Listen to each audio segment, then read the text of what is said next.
Bonjour Laurent Fabius. Bonjour. Vous êtes bien sûr ancien Premier ministre, vous êtes président du Conseil constitutionnel et vous aviez présidé la COP 21, c'était en 2015. Voici la COP 27 à Sharm el-Sheikh qui s'est achevée, la plus longue de l'histoire, mais avec un bilan jugé mitigé, que ce soit par l'ONU ou par l'Union européenne. Vous partagez ces critiques sur les résultats de cette conférence de l'ONU sur le climat? Oui, je pense que l'adjectif est bien choisi. C'est un résultat mitigé. Alors, regardons en 2 minutes le côté positif et le côté négatif. L'aspect le plus positif, c'est que a été décidé la création d'un fonds pour les pays les plus vulnérables, qui était une demande que faisaient ces pays pauvres depuis très longtemps. Et là, pour la première fois, on a décidé la création de ce fonds. C'est historique. Oui, c'est une décision de portée importante. Alors, tout n'est pas réglé. Pourquoi? D'abord parce qu'on ne sait pas exactement quels sont les pays qui en bénéficieront. Ensuite, parce qu'on ne sait pas exactement quels sont les pays qui contribueront. Et on ne sait pas non plus quel sera le montant. Donc ça fait quand même beaucoup d'inconnus. Mais ce qui a été décidé, j'espère que ce sera respecté, c'est qu'entre maintenant et la prochaine COP 28, qui aura lieu à Dubaï, un travail soit fait pour permettre de préciser ces points. Mais c'est positif. Positif. Oui, mais ça veut dire pays. Alors on va revenir sur les points négatifs, mais pour ce point positif, vous le dites, qui va payer? Mais en fait, j'ai envie de vous dire, qui doit payer? Ce sont les pays pollueurs, les pays les plus riches? Ce sont les pays riches. Mais là, il y a une controverse, parce que la liste des pays riches a été établie il y a pas mal d'années, et depuis, la situation des différents pays a évolué. Et en gros, juridiquement, quand on dit pays riches, ça veut dire pays du Nord. Mais maintenant, il y a des pays qui ne sont pas du Nord et qui sont devenus riches. Bon, je pense à certains États pétroliers. Je pense aussi à telle ou telle grande puissance, pour ne pas la nommer, la Chine, qui est maintenant la 2e économie du monde. Donc, il va y avoir tout un débat très intéressant, mais très difficile. Oui, et très long aussi. C'est-à-dire qu'on va encore perdre du temps. C'est un des problèmes. Mais donc, l'une des questions, c'est qui est-ce qui va payer? Les contributeurs. Qui est-ce qui va bénéficier? Est-ce que ce sont les pays très vulnérables? Alors on pense tout de suite aux petites îles ou à tel pays qui est inondé régulièrement et qui est très pauvre. Mais les pays intermédiaires, qu'est-ce qui se passe pour eux? Et puis les montants. Il y a des contributions volontaires qui sont de quelques centaines de millions. Mais la dernière étude faite sur ce point montre qu'il faudrait par an, pour les pays pauvres, 1000 milliards de dollars. Donc, c'est un rapport de 1 à 1000 par rapport à ce qui existe aujourd'hui. Vous voyez l'ampleur. Enfin, pour la première fois, donc, la décision a été prise. Ça c'est positif. Et ça, c'est positif. Voilà. Mais derrière, finalement, c'est pas fixé de nouveaux objectifs. Alors, voilà, ça, c'est la question la plus préoccupante.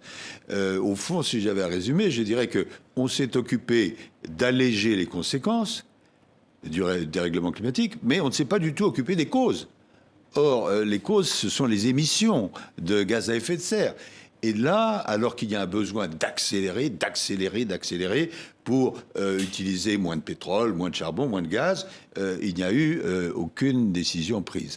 Donc ça, c'est le côté négatif, malheureux, mais très important. Mais ça veut dire, alors l'objectif de 1,5 de degrés supplémentaires que vous aviez fixé à la COP 21, qui était finalement la conférence de climat la plus ambitieuse que vous aviez présidée, ne sera de toute façon pas remplie. On le sait maintenant, on parle à la fin du siècle de 2,5 degrés, voire 0,8 augmentation de température. Prenons les choses une par une. C'est vrai qu'à la conférence de Paris, que j'ai eu l'honneur de présider, tous les pays se sont engagés, tous, à ce qu'il y ait une augmentation de la température, du climat, qui ne soit pas plus de 2 degrés, ou mieux, de 1,5 degré d'ici la fin du siècle. Ça, c'est l'engagement. Tout le monde a signé. Bon, quand on regarde aujourd'hui, nous sommes déjà à plus 1,1 degré, 1,2 degré. Et quand on fait la somme des engagements pris, à supposer qu'ils soient respectés, on est, vous avez cité le chiffre, à 2,6 degrés. Donc on n'est pas du tout, j'allais dire, dans les clous. Et ça, c'est gravissime, parce que les conséquences sont effrayantes. Prenons cet été, y compris dans nos pays d'Europe. Vous avez vu les dégâts qui ont existé en matière climatique, alors que l'augmentation n'était que, si je puis dire, de 1,1 degré. Imaginez si c'est 1,5 degré, 2 degrés, 2,5 degrés, 3 degrés. ça devient cataclysmique. Vous avez entendu le secrétaire général des Nations Unies, M. Guterres, dire c'est la survie de l'humanité. Alors, on a l'impression que c'est une grande phrase. C'est pas du tout de grande phrase, c'est la réalité. Et je ne dis pas cela pour jouer au loup-garou. C'est le problème le plus grave pour l'humanité. Oui, mais alors, est-ce que Emmanuel Macron a raison de vouloir organiser une conférence au mois de juin prochain? Est-ce qu'au fond, toutes ces conférences changent quelque chose? Parce que là, encore une conférence à Paris en juin. Oui, mais je parle des COP. Bon, il y a toute une controverse. Est-ce qu'elles sont utiles, inutiles, etc. Moi, ma réponse est très claire. Elles sont peut-être insuffisantes, mais elles sont extrêmement utiles. Prenons l'exemple dont nous parlions. Il n'y aurait jamais eu cette décision prise pour créer ce fonds pour les pays vulnérables si tous les pays ne s'étaient pas réunis, ils étaient obligés de se réunir. Et quand on regarde le déroulement de la conférence, c'est la pression des pays pauvres qui a fait changer d'avis un certain nombre de pays riches. Donc il y a une dynamique quand même des COP. Je prends l'exemple de la COP que j'ai présidée. Tout le monde reconnaît que s'il n'y avait pas eu cette réunion et cette dynamique, on serait dans une situation encore plus grave qu'aujourd'hui. Donc oui, les COP sont nécessaires, mais pas suffisantes, comme on dit en mathématiques. C'est-à-dire qu'il faut aller beaucoup plus loin. Donc vous soutenez Emmanuel Macron dans son objectif d'organiser en juin ? J'ai compris ce que veut faire le président de la République. Le président de la République dit il n'y a pas simplement cette question des pays vulnérables et du fonds, etc. C'est tout le système financier qui doit être revu. C'est vrai que le système qu'on appelle de Bretton Woods a été bâti à un moment où la situation des pays n'était pas du tout la même. On parlait même pas du tout de réchauffement climatique. Bon, je prends un exemple que vous avez probablement vu. Le président de la Banque mondiale, qui est un Américain. Bon, il y a quelques mois, on lui a posé la question, mais est-ce que la Banque mondiale fait assez pour le réchauffement climatique ? Est-ce que vous croyez au réchauffement climatique ? Et savez-vous ce qu'il a répondu ? Je ne suis pas un scientifique. Oui. Bon, alors, vous voyez, donc il y a, comme on dit, je vais parler vulgairement, du travail. Oui. J'allais dire du ménage. Du travail à faire pour les institutions internationales, le Fonds monétaire international, la Banque mondiale, pour ce qu'on appelle les banques multilatérales, pour que notre système financier prenne en compte ce problème du dérèglement climatique. Je vais prendre une formule qui est peut-être un peu dure, mais le dérèglement climatique tue les inondations, les incendies, les famines. Et l'immigration de population. L'immigration avec leurs conséquences. Il ne faudrait pas que le dérèglement climatique soit le seul tueur en série dont on connaît précisément l'identité et qu'on laisse agir impunément. Ce serait une complicité de crime ? Je ne la qualifie pas juridiquement, mais dans la réalité, il y a des dizaines et des dizaines de milliers de personnes à travers le monde qui perdent la vie à cause du réchauffement climatique et de ses conséquences. Alors, des pays qu'on dit à croissance intermédiaire ne veulent pas aujourd'hui non plus voir leur croissance mise en danger par des efforts qui pourraient encore leur être demandés. C'est le très difficile problème, c'est le court terme et le long terme. À court terme, évidemment, la propension d'un gouvernement, c'est de dire, bon, écoutez, c'est déjà suffisamment difficile, et ça l'est, on ne va pas en plus me demander de faire des efforts. Mais à long terme, si on ne fait pas ces efforts, qui doivent commencer dès maintenant, à ce moment-là, la situation sera encore pire. Je ne suis pas pessimiste, je suis réaliste, lucide. Il se trouve qu'aujourd'hui, l'un des principaux problèmes de l'humanité, c'est celui-là, et on ne peut pas s'en détourner en faisant comme si ça n'existait pas. Alors, il y a un point qui est très important, et qui est souligné par tous les spécialistes, c'est qu'il ne faut pas seulement agir, il faut agir d'une façon juste, la transition juste, à la fois du point de vue interne et international. C'est-à-dire que ce sont les riches qui payent ? En fait, les pays riches ou les riches. Il faut que ceux qui ont les moyens puissent payer, acquittent ce qu'ils doivent, et il faut que tout le monde fasse un effort pour ne pas aggraver le phénomène. Alors, c'est évidemment la modification, ce qu'on appelle moins d'énergie fossile et plus d'énergie renouvelable et d'économie d'énergie. C'est facile à dire, c'est très compliqué à faire. Oui, c'est au quotidien, évidemment, pour chacun de faire les gestes, comme on dit, mais au plan industriel... Pas seulement. Alors, chacun doit faire ses gestes qui sont des petits gestes, mais une somme de petits gestes fait quelque chose de très important. Mais il faut que les entreprises aussi jouent le jeu. Beaucoup l'ont fait. pour les groupes que j'appelle les groupes fossiles, les grands groupes énergétiques, il y a encore beaucoup de travail à faire. Et puis, il faut que les gouvernements, c'est quand même un responsable, c'est quoi, étymologiquement? C'est quelqu'un qui apporte des réponses. Bon, et il faut donc que les pays, grands, petits, moyens, apportent des réponses à cela. Oui. Les énergies fossiles, vous faites allusion à cela, beaucoup de pays ne peuvent pas s'en passer aujourd'hui. Non, mais toute la question, c'est de faire une transition. Bon, il y a une hiérarchie dans les dommages occasionnés par les énergies fossiles.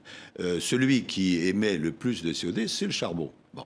Et il y a des pays qui ont du mal à basculer hors du charbon. Et donc, il faut les aider, à la fois technologiquement et financièrement. Après, vous avez le pétrole. Bon, évidemment, si on continue à utiliser le pétrole d'une façon absolument massive, on ne peut pas s'en sortir. Donc, il faut petit à petit modifier l'utilisation. D'où le passage de la voiture thermique à la voiture électrique. Il y a aussi le gaz. Bon, le gaz, ça peut être une énergie de transition, mais le gaz, lui aussi, émet des effets de serre. Alors, il y a toute la question, les énergies renouvelables, le nucléaire. Bon, je ne vais pas régler la question le matin, mais ce que je veux dire, c'est que pour vraiment avoir beaucoup étudié cette question, pour être consulté à chaque fois qu'il y a une COP, les présidents de COP me consultent très gentiment, je pense qu'il est important de comprendre que vraiment c'est une exigence absolue. Et le secrétaire de l'ONU, Guterres, qui est un homme pondéré, qui est un homme informé, ne cesse de répéter, et c'est pas par grandiloquence, c'est la survie de l'humanité qui est en cause. Pas la planète continuera d'exister, mais l'humanité, et en particulier toute la partie de l'humanité qui est directement accessible à ces dégâts, ou qui est la plus pauvre. Oui, on voit là une loi pour savoir qui peut décider de l'installation de parcs éoliens en France. Les difficultés aussi des territoires sur ces questions-là. Au fond, se dire, est-ce qu'il va falloir faire preuve de sobriété ? Oui. Est-ce que c'est une solution, au fond, de se dire, si on veut se passer d'énergie, il va falloir changer nos modes de vie ? C'est une des nécessités. Je ne vais pas vous empoisonner avec des chiffres, mais nous continuons chaque année à émettre de plus en plus de gaz à effet de serre, alors que pour respecter les chiffres dont on a parlé tout à l'heure, il faudra au contraire diminuer chaque année. Et de ce point de vue-là, l'Europe est plutôt bon élève, mais il faudrait bien sûr qu'elle cherche à faire toujours davantage, mais l'Europe n'est pas toute seule. Hein. Quand vous regardez les pourcentages d'émissions de gaz à effet de serre, les chiffres qui évoluent avec le temps, mais en gros sont ceux-là. La Chine, ça représente 30%. Les États-Unis, un peu moins de 15%. Et maintenant, l'Europe et l'Inde sont à peu près à égalité. Et derrière, vous avez la Russie, vous avez l'Iran, vous avez l'Arabie Saoudite, etc. Et donc, il faut que tous fassent des efforts à la mesure des émissions qu'ils occasionnent. Oui, vous parliez tout à l'heure de risques pour la paix mondiale. C'est lié. Oui. C'est lié. Quand vous regardez l'histoire, pas l'histoire récente, l'histoire en général, les grands conflits sont très souvent nés de la lutte pour des ressources, pour l'eau, pour la nourriture, pour le territoire. Vous évoquiez les migrations. Les migrations. Bon, si les migrations sont massives, encore beaucoup plus massives qu'elles sont aujourd'hui, évidemment, il y a souvent à la clé un certain nombre de conflits. Donc, c'est pas simplement une question énergétique, c'est une question de sécurité. Et il y a déjà beaucoup de travaux qui sont faits dans les sociétés militaires des différents pays pour réfléchir. Qu'est-ce qu'on peut faire pour réduire l'influence en matière de sécurité de ces émissions? Et alors là, c'est beaucoup plus discutable. Comment est-ce qu'on peut utiliser la transformation du climat, transformation, le cas échéant, artificielle, comme arme de guerre? C'est-à-dire comment?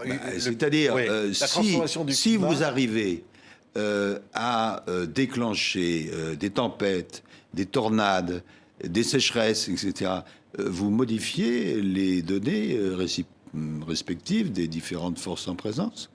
Oui. Et donc, il y a une utilisation, il faut faire très attention à ça, ce qu'on appelle la géo-ingénierie, c'est-à-dire l'utilisation de technologies nouvelles pour complètement changer le climat et le déséquilibrer. Oui. Un mot simplement sur... Bon, vous aviez parlé dans une interview de risque de dissémination nucléaire dans le monde. Oui. On voit aujourd'hui cette centrale nucléaire en Ukraine, à Zaporijjia, qui est la cible de tirs, qu'importe d'ailleurs la provenance de ces tirs, mais qui fait peser un danger majeur. Vous dites là, il y a une alerte immédiate. Vous savez, le nucléaire civil et le nucléaire militaire, ce n'est pas la même chose. Mais si vous envoyez une charge très puissante pour faire exploser le nucléaire civil, ça vous donne Tchernobyl. Donc là, il y a une menace réelle aujourd'hui, là. Le président Macron a téléphoné, intervient. Il y a un vrai sujet. Oui. Non pas, à mon sens, qu'il y ait une volonté directe d'un des belligérants de frapper la centrale. Mais il existe très très souvent dans les conflits des frappes adventices. Et donc vous visez à un endroit et vous avez une conséquence à tel autre endroit, avec les risques épouvantables que cela représente. Non, il y a cet aspect nucléaire civil, mais il y a aussi la dissémination nucléaire, ce qui est encore autre chose. C'est un autre aspect. Ce qui me frappe avec les menaces d'utilisation du nucléaire par la Russie, avec ce qui se passe en Iran, où il y avait un accord nucléaire, et puis finalement, il a été rompu par M. Trump, et on n'arrive pas à recréer un accord nucléaire. Il y a beaucoup de pays qui pourraient acquérir l'arme nucléaire. Beaucoup, qui en ont les moyens, soit technologiques, soit financiers. Mais si tous ces pays, pour maintenir l'autorité au pouvoir, acquièrent l'arme nucléaire, vous voyez le risque terrible que ça occasionne. Regardez ce qui se passe en Corée du Nord. Donc, n'oublions jamais que le risque nucléaire militaire est l'un des principaux risques de la planète. Il ne faudrait pas qu'on tire de notre conversation une vision uniquement négative. Heureusement, il y a des démocraties. Heureusement, il y a... Mais elles sont fragiles. Mais elles sont fragiles. De plus en plus fragiles. Heureusement, il y a des règles internationales. Heureusement, il y a des femmes et des hommes de sagesse. Mais ça n'est pas le cas de tous. Oui, mais le climat, le dérèglement climatique peut être l'étincelle. C'est un élément supplémentaire, oui, absolument. Merci beaucoup. Laurent Fabius, qui a présidé la COP 21, conférence sur le climat, la plus ambitieuse à ce jour. Et les suivantes n'ont pas été Celle plus qui loin. a donné le là sur les objectifs du monde. Était notre invité, président du Conseil constitutionnel. Merci beaucoup, Laurent Fabius.